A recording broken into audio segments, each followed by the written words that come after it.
Alright, so I put it back together. I dropped one down in the center. I don't know, maybe you might even be able to see it down there. But I just spaced them out enough to where they're all putting kind of like an equal load on the outer race. And I'm just gonna tap on the inner race, and because it's the bad bearing anyway, so it doesn't matter. And we'll see how this works out. Where's that one that dropped? And it's a little bit challenging. I used the grease to get it to stay, but let's see what happens. I'm gonna go in this way. That way it stays in there in the center.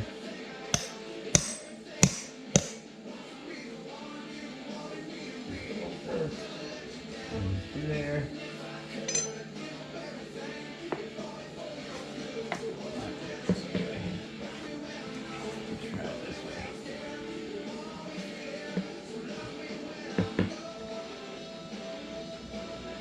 Still kind of spaced out. I just spun it a little bit.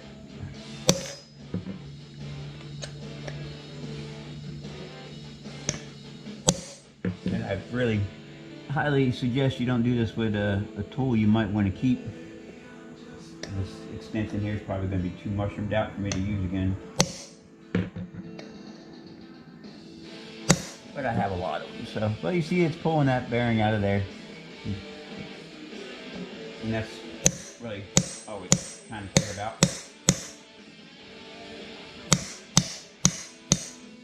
You just don't want to hit the rim.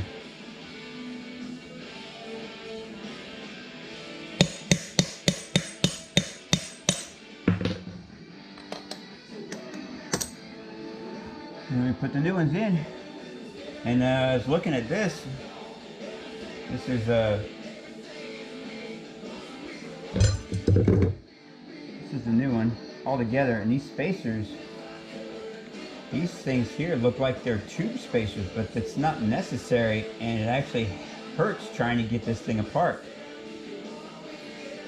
It looks like that's all they are. It's just kind of a centering item. Centering item on the tube, so when it's in here, it kind of doesn't move around. It really actually got in the way with me trying to get this thing apart. Had to think outside the box.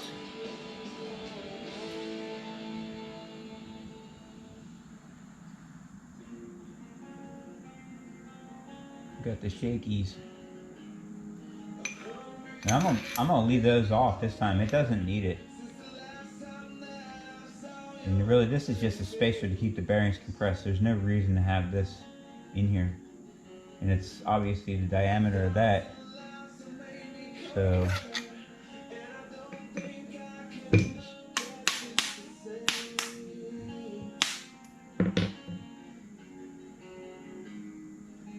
yeah, I'm gonna pull that off of there and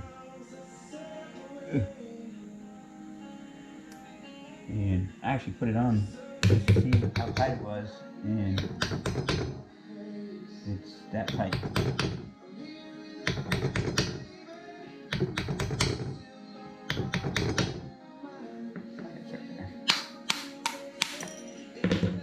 So it's going back together like that. I'm not going to put those spacers on there. That way, if I need to replace these again for whatever reason, you know, it's no 9, so these new bearings should be just fine for another whatever. But all right, going back together.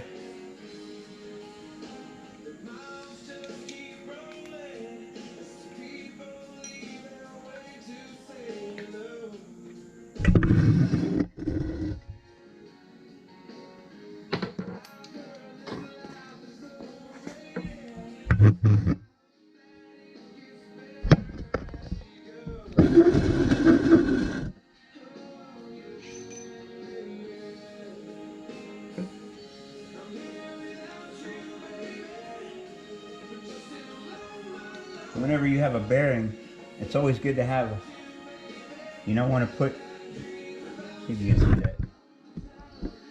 You see this mistake far too often, where people will put the pressure on the outside, the inside of the brace, like this, and pound that in. Of course, then you damage the bearings that are inside there. You want to put it on the outside where metal to metal contact. I actually have this piece from my old job, and it's right there. It'll fit inside the sleeve, and it doesn't put any pressure on the inner race. The inner race actually will slide in there.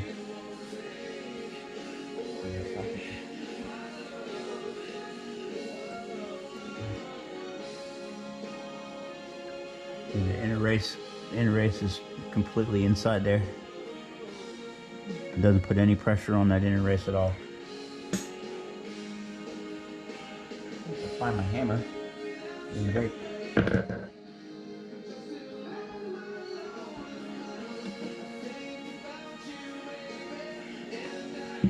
I will say it is always good to start them,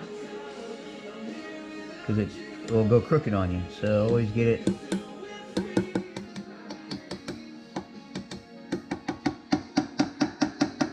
Don't put here, not in the center.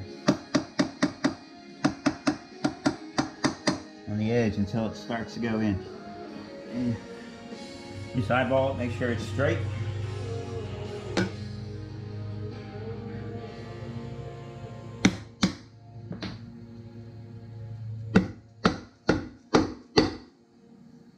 It's going down straight without any arguing. We're good.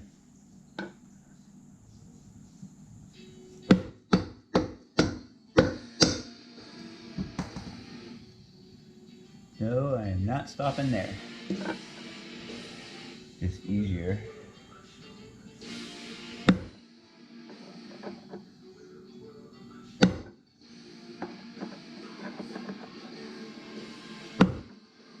Yep, I'm going slow. Make sure I don't hit the edge of the rim.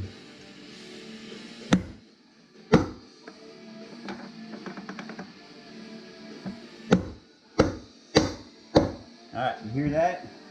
Solid. Bottomed out.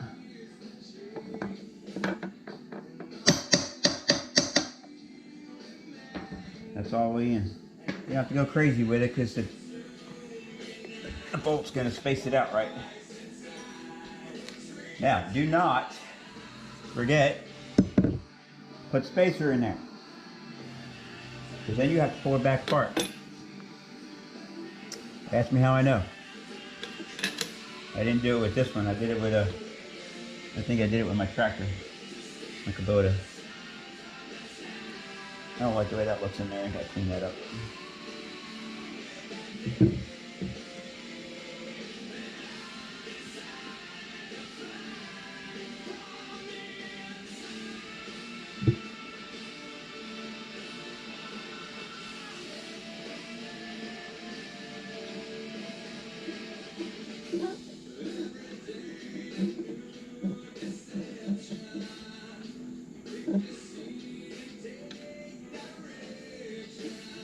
I don't know what that is. It's like a rust grease kind of thing going